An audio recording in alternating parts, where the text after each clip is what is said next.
इस कहानी का उद्देश्य किसी की भावनाओं को ठेस पहुंचाना नहीं है, बल्कि मनोरंजन करना है। इसे अन्यथा ना लें। मेरा नाम अनीता है। मेरी उम्र 33 साल है। रंग गोरा है। कद तकरीबन 5 फीट है। मैं शादीशुदा हूँ। मेरे 3 बच्चे हैं। मेरे पति अक्सर टूर पर रहते हैं। हमारी शादीशुदा लाइफ बड़ी अच्छी है। वो बड़े खुले दिमाग के इंसान हैं। मेरे पति के दोस्त का नाम मोहन है। उनकी शादी हुए तकरीबन 5 साल हो गए थे। उनके 2 बच्चे हैं। बीवी भी खूबसूरत है। वो पुणे में हमारे सामने वाली बिल्डिंग में रहते थे। इनके इतने अच्छे दोस्त हैं कि कोई भी इन दोनों की दोस्ती पर चले।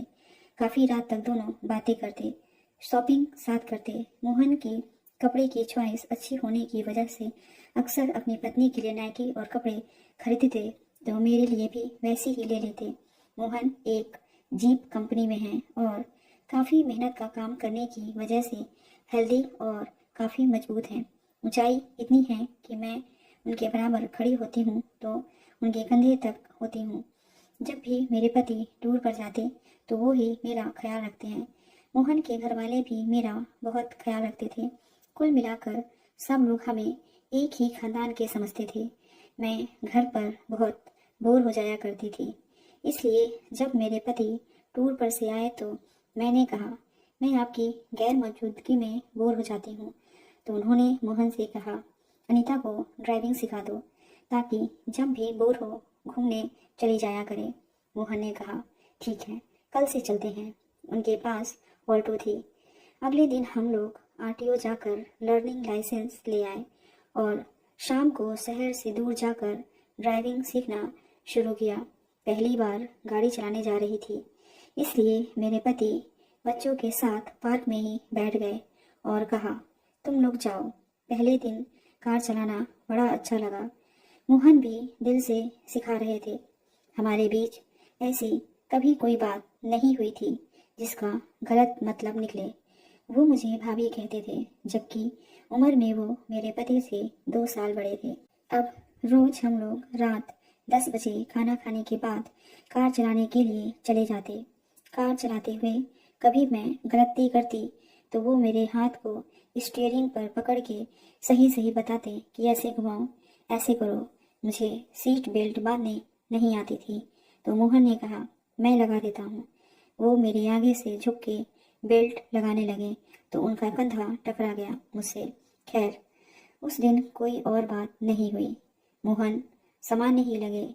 उस दिन के बाद कार चलाते हुए गियर बदलने के लिए वो मेरे हाथ पर हाथ रखकर बताते रहते कि ऐसे गियर चेंज करते हैं।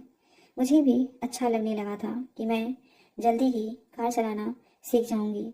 मेरे पति हफ्ता भर रहने के बाद फिर 1 महीने के लिए टूर पर चले गए तो मैंने अपने पड़ोस में रहने वाली आंटी से कहा, मैं ब्यूटिशियन का कोर्स करने जा रही हूँ, इसलिए आप मेरे बच्चों का ख्याल रखिएगा। यह सुझाव मेरे पति ने ही दिया था कि किसी को बताना मत कि तुम ड्राइविंग सीख रही हो, वरना लोग कुछ भी बातें करेंगे।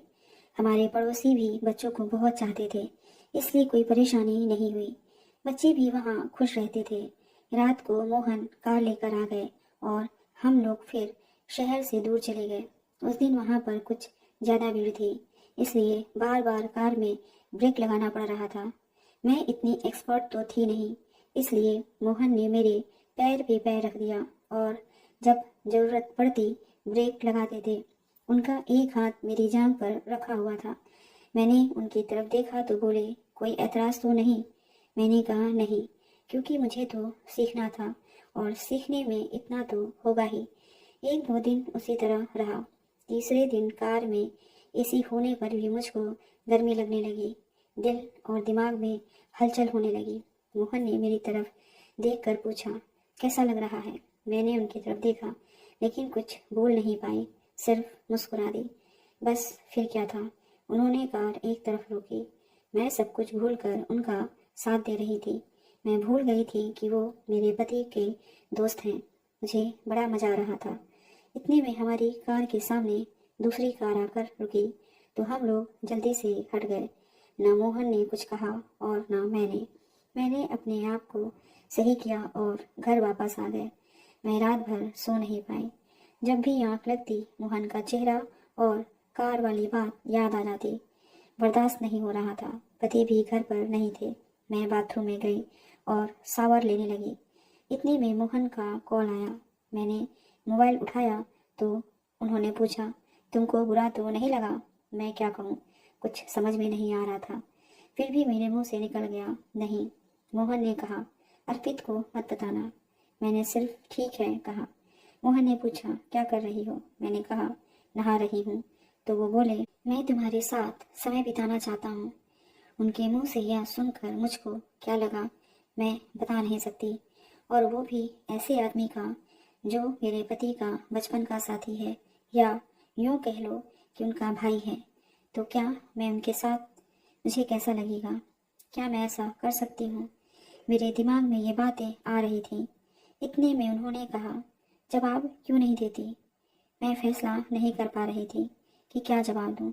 इस पर उन्होंने फ़ोन पर कहा, अगर तुम कॉल करोगी तो मैं समझ जाऊंगा कि तुम्हारा जवाब हाँ है। यह कहकर उन्होंने फ़ोन काट दिया। मैं नहा कर निकली और आईने के सामने खड़े होकर अपने आप को निहारने लगी। लेकिन मैं इसी तरह लेट गई और सोचते हुए कब सो गई पता ही नहीं चला। दूसरे दिन मेरे पति की कॉल आई तो मैंने पूछा, कब आ रहे हो? उन्होंने कहा, अभी तो 15 दिन लगेंगे। मैंने ऐसा सवाल पहली बार किया था, इसलिए उन्होंने पूछा, क्यों, क्या हुआ? तो मैं बोली, तुम्हारी याद आ रही है। उन्होंने हंसते हुए कहा, जल्दी आने की कोशिश करूँगा। मैंने कहा, मोहन कैसा है? इस पर उन्होंने कहा, बेचारा इतना सीधा है, वो तुमको हाथ लगाने से भी डरेगा। मैंने कहा, देखो मजाक मत समझना, मैं सीरियस हूँ। इस पर उन्होंने कहा, देखो जान, जब मैं टूर पर होता हूँ तो मैं भी कोई मौका नहीं खोता, तो तुमको मैं कैसे मना कर सकता हूँ?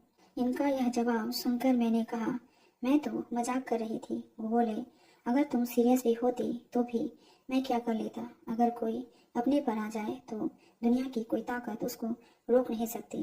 कम से कम तुम इतना बोल तो रही थी, यही क्या कम है? उसके बाद उन्होंने बच्चों के बारे में पूछा और फ़ोन काट दिया। अब मैं फिर मोहन के बारे में सोचने लगी कि रात में जाऊं या नहीं। पति भी मेरी बात को मजाक समझ रहे होंगे, लेकिन उनको क्या मालूम कि जिस दोस्त को वो सीधा कह रहे हैं वो क्या चाहता है।